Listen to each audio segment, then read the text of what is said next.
डोडो TV.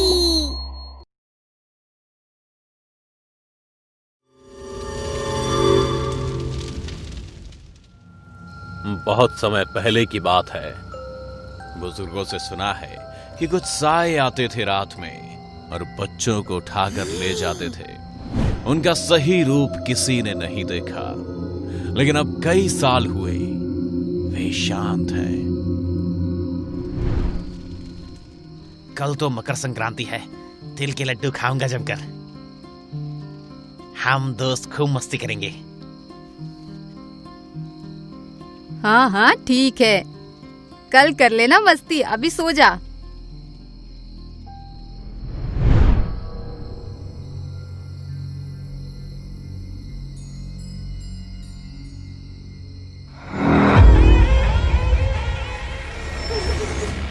हे भगवान, मेरे बेटे को उठा कर ले गए, मार डालेंगे मेरे बच्चे को। इसी तरह हर साल मकर संक्रांति से एक रात पहले वो आते थे और कई मासूम बच्चों को उठा ले जाते थे। फिर उसके बाद वो बच्चे कभी लौटकर नहीं आए। कोई नहीं जानता था कि वो साए कहां से आते थे और कहां चले जाते थे। गांव वाले तो बस अपने बच्चों के दुख में डूब जाते।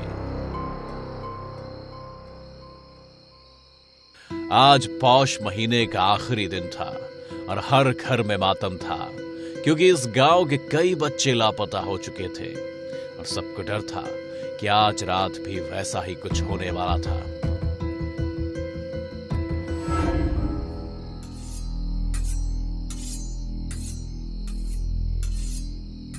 तू कौन है लड़के, और यहाँ क्या कर रहा है? यहां से चले जाओ, वरना ठीक नहीं होगा। गांव वाला गुस्से में आ गया।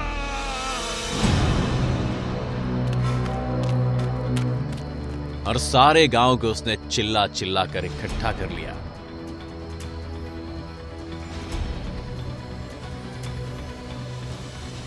देखो गांव वालों, ये अजीब सा आदमी यहाँ बैठा तलवार को धार दे रहा है। ये आदमी मुझे कुछ ठीक नहीं लगता।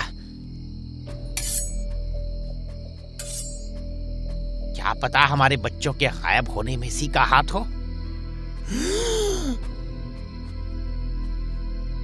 गांव वालों को उस आदमी की वेशभूषा और पहनावा कुछ अजीब लगा और वो उस आदमी को मारने के लिए आगे बढ़े, लेकिन वो आदमी बिजली की फुर्ती से भाग निकला।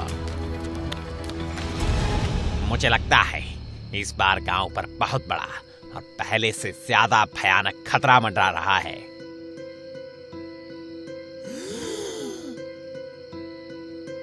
क्या कह रहे पंडित जी?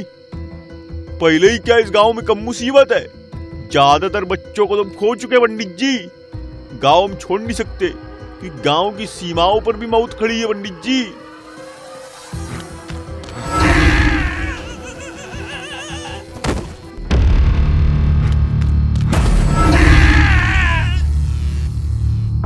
हर साल आने वाले साए आज भी आते ही होंगे, तो फिर इससे भयानक और क्या होगा पंडित जी?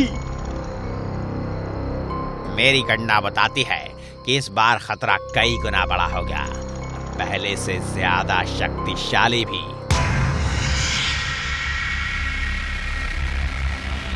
अरे फिर हम क्या करें? चुपचाप उस खतरे के हाथों मर जाए क्या? एक उपाय है, इसके लिए हम सबको मिलकर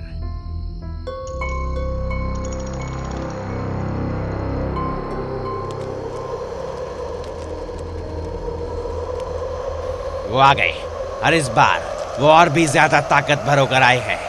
बेहतर यही होगा कि अपने अपने बच्चों को लेकर घरों में छुप जाओ। सारे गांव वाले जल्दी जल्दी से अपने अपने घरों में जाकर छुप जाते हैं, लेकिन उन काले सायों से छुपना मुमकिन नहीं था।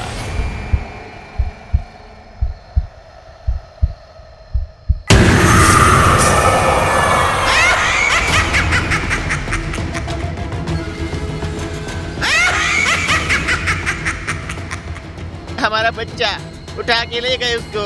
हे भगवान, नहीं, मैं अपने बच्चे को नहीं ले जाने दूंगा।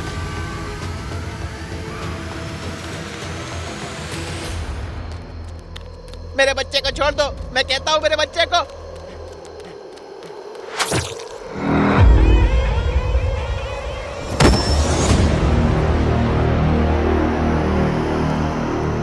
बाकी के गांव वाले ये सब देखकर बहुत ज्यादा डर गए और तभी इस इंसान की हरकत हमें बिल्कुल भी पसंद नहीं आई। अब तुम सब अपनी जान देकर इस फूल की कीमत चुकाओगे। फिर तो मानो पूरे गांव में एक प्रलय सी ही आ गई।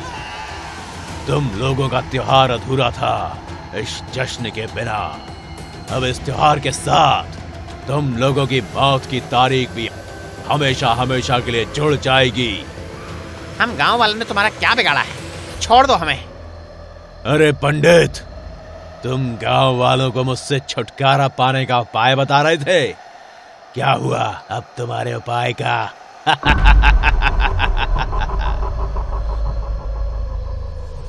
अब तो मानो गांव वाले हतोत्साहित हो गए थे। कोई उम्मीद नजर नहीं आ रही थी। गांव वालों के शरीर मृत होने लगे थे। लेकिन किसी कोने से एक आवाज आई।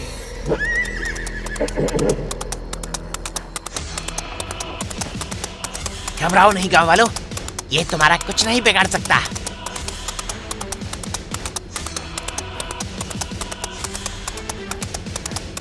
इस गोले से आप लोग कुछ देर के लिए सुरक्षित हैं, लेकिन विसाई अभी भी मौजूद है। हम सभी को मिलकर जलने लायक कुछ लकड़ियां इकट्ठी करनी होगी।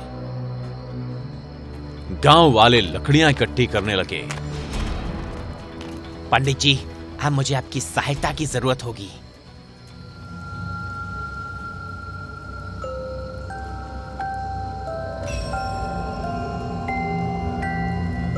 गांव वालों, अब आप लोग यहाँ कर इन लकड़ियों के चारों तरफ खड़े हो जाओ।